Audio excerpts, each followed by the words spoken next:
Matt Griffin, welcome back. How are you, mate? It's good to see you. Very good, Ross. A returning guest.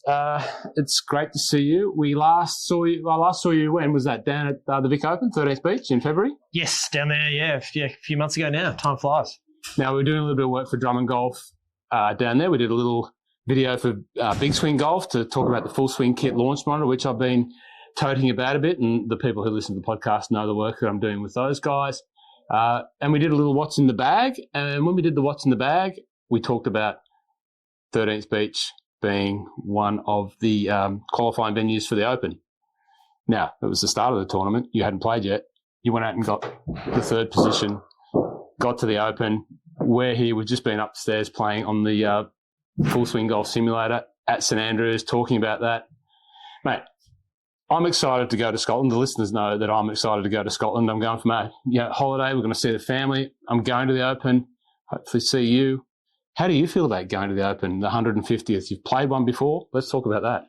Yeah, look, it's super exciting. I mean, stuff you dream of, really. As a golfer, you play golf as a kid to play the majors, and to play the 150th St Andrews is just icing on the top, really. I mean, it's probably the most talked about major that I've ever known since I've been around, and it'll be one that will be everyone will always remember the 150th winner. You're going to have Tiger Woods is going to be there.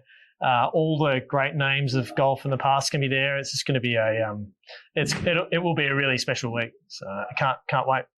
So when we go back to that time at 13th Beach, and we sort of, I guess I framed it up. I said, how excited are the players? I didn't talk to you specifically, but I said, how excited are the players to have this opportunity? As you got further into that tournament, how is it unfolding for you? Yeah, I guess when you start the week, you finishing in the top three in a tournament, you might, unless you're a super elite player, you're probably going to do that once or twice a year. So it's sort of not something that's at the front of your mind when you start. You're always hoping that that's the week you're going to play well. But as you kind of had a decent first round, and then you had a good second round, and kind of from, I guess, Saturday, it was in the back of my mind, and probably I was 2 shots off the lead going into Sunday, and my main focus was, whenever you're trying to qualify for something, the best thing to go at is if you go and win it. If you try and finish third and just scrape in, you'll end up closer. And the good thing was on that last day, I got into the mix. So for most of that last round, I made the point that I was going to look at a scoreboard, and I sort of started well. I was playing consistently. It was quite a tough day, and I felt like I was going pretty well.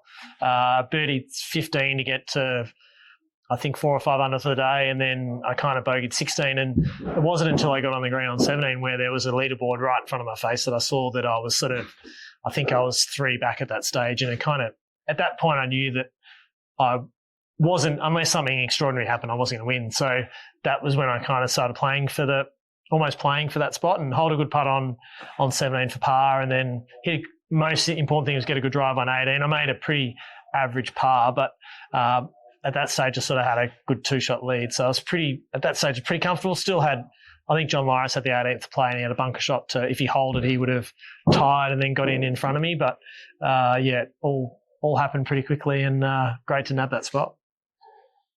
It's not your first Open. I was in Scotland when you played your first Open, which was in England at Royal Birkdale, was it not? Yes, Royal Birkdale, 2017. 2017. You had Junior on the bag. No, Junior was down there. Yep. Junior was there. Yep. So Dan was there. He was in sport. He walked around a couple of practice rounds with us. I had Josh Carmichael of New Zealand. He was my long-term caddy at that time on the bag. So first Open at, once again, another pretty significant Open. They're all pretty significant Open rotor venues. Just a little recap of, that week and how that week has, helped you prepare, I guess, for, 4 weeks' time.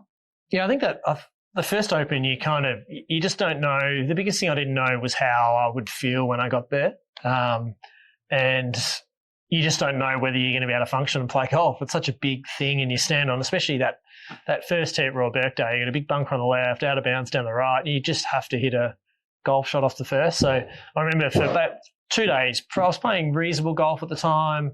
The 2 days leading in, everything felt good, but I was just so nervous about that first shot, because I'm like, walking over that, you had to walk over this bridge to the first hole, get there, and you're just like, how am I going to feel when I get on that first tee? And obviously you're extremely nervous, and when they call your name out, and fortunately I actually ripped my first opening tee shot, hit a great shot, good second shot into about 10 foot. And so the good thing this time is that I know that I've been through that. I know that I can actually function, and hopefully those early nerves won't, they'll be there, but they won't be as severe as they were. I'd probably ask you one of the dumbest questions. I knew the answer. I asked you the question. I sent you the text. You played at St Andrews before when we were setting this up, or after you qualified. You played at St Andrews before. I knew the answer, but I don't know why I hit send. And you went, yeah, Ross, about 12 times. Yeah, that's a bit different to Royal Birkdale, right? You've played the old course so many times. When you think about the old course, and we've just played it on the simulator upstairs, what are you thinking going into the Open? Is there, you've got your yardage book in your pocket? Yeah, I got my yardage. Yeah. Oh, it's back in the golf bag now. Yeah, you've still got you've got your yardage book. I'll take some photos of it. You've got your yardage books with your notes in it. What have been the experiences in the past? What have you learned in the past about the old course? Where you can get it, where it can bite you. What's that like? Yeah, I think the big thing with the old course, it's so wind dependent, and depending on which way the wind's coming, either the front nine will play really easy or the back nine will play a bit easier. You can get that. If the front nine plays really easy, the back nine's going to play really hard because essentially opposite breeze. So I know the scoring there is so wind dependent. Like we get a tough week weather-wise, like something around sort of, if you get in double digits, you're going to have a chance to win. But if we get a good week weather-wise and it's dry and not much wind, you're probably looking at 20 plus under with the way the distance goes. So very, very weather dependent. I played a Links Trophy there, which is in June, so that was nice weather. That's a big amateur tournament there, and I'm finished reasonably well there. And then I played 4 Dunhills there, I think, which is in October when it can be absolutely freezing. So also had a few warm days that time of year, but so I've kind of seen it in most different conditions. So you sort of know what to expect. Preparation wise, for 4 weeks' time. So we're recording this for about 4 weeks away from the Open, so it's June. What are you doing preparation-wise to, get ready for? Yeah, so it's kind of like, I guess, I've been playing in Japan, so it's been sort of back of mind, but you're always thinking about getting ready. So I've been working on a bit of a punch shot, sort of something that goes better through the breeze, and also working on more of that sort of with a 4-iron, that real bump and run, because St Andrews, especially if it's playing really firm and fast, you can't really play through the air that much. So working on those longer shots to just keep the ball on the ground and those little things. I'm going over a week early to play. We're going to East Lothian, place you know well. We're going to North Berwick, Muirfield and Gullen, playing and Musselburgh, an really old school 9-hole course. So just to get the feel of playing in those turf conditions, because I go and practice all I want out here, but it's not the same as when you get onto those conditions there. So that'll be a really important week, and then I'll get to St Andrews on the Sunday and start getting to know the course, because as much as I played St Andrews, I haven't played in an Open, so I haven't seen open flags. I haven't seen if it's dry and they let the course really bake out. I haven't seen that yet, so that'll be that's what I'm going to have to come to grips with over there. Let's talk about that East Lothian swing. All of those courses, except Musselburgh. I haven't played the Musselburgh course. So Musselburgh is like one of the oldest golf courses in the history of golf. Muirfield, Honourable Company of Edinburgh Golfers, went from Leith Links to Musselburgh to where they are now at Muirfield. If I'm wrong, I apologise, but I'm pretty sure that's how it transpired. You'll see the rules of golf, the original rules of golf, which were written at Leith Links in the clubhouse at Muirfield. It's one of the greatest experiences in golf. Have you played any of those courses before? No, this will be the first time I played those. So they're all they're all different. They're all classic golf courses. Even Gullen, which doesn't have the same level of notoriety as North Berwick or Muirfield, it's a great complex, 3 courses. Hopefully you're playing number 1, which is where they played the Scottish Open numerous times.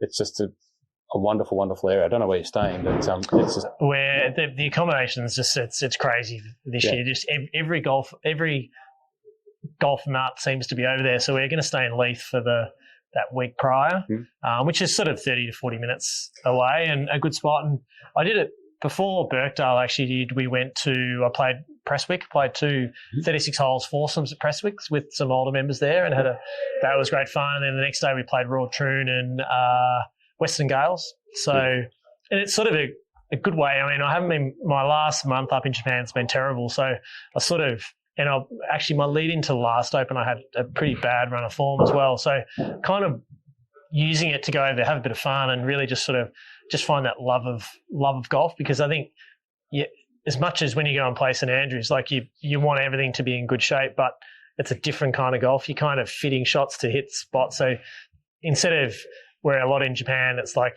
I want to go from here to there and it's all told for you. So much more imagination there. So just get a bit of that and just really enjoy that kind of week, and the experience will be hopefully good. Do you think in that context that it's easy to find form? Like, because you're not playing that standardised, golf that you've been tournament ready for week in, week out on a tour? I think so, because you get, when you're playing on a tour, I've played probably 7 of the last 9 weeks up there. So you get kind of in the week-to-week run of things, whereas going from playing in Japan, we're playing for decent money. We played for $1 million last week, but you go to playing a major championship with something totally different. It's like going from playing your pre-season cup game in football to playing the grand final the next week. Like, it's a very different thing. So I think for me, it'll kind of just be, this is so different that you almost forget all that other stuff. So that's a good thing. Look, I didn't know you were playing all those other courses. Staying in Leith, Leith is that's where my mum and dad are from. So it's a beautiful part of Edinburgh, a different part of Edinburgh, but it's easy to access. You just basically turn left, turn right from wherever you're staying, and you'll be on the road down to Musselburgh and down that way. If you get the opportunity, stop in for a pint at Duck's Inn and see Malcolm Duck. Okay. Malcolm Duck is one of the... I'll write that down. Write that down. And Malcolm Duck's one of the legends of East Lothian golf. Big figure, has a bar, restaurant down there. It's one of those golf pubs. It's like the Dunvegan in St Andrews. Well, Duck's Inn is like that sort of stature in Aberlady, which is just outside of Gowan, riding on the wall, putting off the bench. He's got a game with a little seesaw, and you put a ball up on the stool, putt against the bar, and you have to putt it up the seesaw. Cool. So you've got to do that when you go to Duck's Inn. Absolutely. Okay. Well, mate, thanks for filling us in on what's happened between 13th Beach and now. It's exciting for us here at Drummond Golf. It's exciting for me, knowing you so well. It's exciting to hear this, see you play the simulator upstairs, and even though it's a simulator, do you feel like you get a little bit of reality out of it? Does the vibe come back to the old course when you're sitting up there and playing it on a simulator? Absolutely. The visions of what you see are almost exactly the same. Well, basically exactly the same. I couldn't tell you, if I was to draw a picture in my mind, that's kind of what I'd see, and all the slopes and the hollows and all that sort of stuff are all they're all the same. So it's very it's incredibly realistic. So it is. And they're a hard place to get to. So for a lot of people, they won't have access to be fortunate enough to go and play these places. So if you can't get there, then it's next big thing is to go and play it on the sim. So final question, I'll let you go. Getting ready for this tournament, you don't just rock up and book accommodation and say, right, we're here. It's the biggest tournament in the history of the Open. There's going to be so many people there. Like, I know more people that are going to be in Scotland for that, or going to be in Scotland around the time, than I've ever known to be in the history of my time going to Scotland. So there's everyone. I can only imagine it's amplified by everyone. How do you get ready to have your team there at St Andrews with you? Pretty difficult. I'm actually very fortunate that my coach, Dennis McDade, who I've been with for a long time, he's got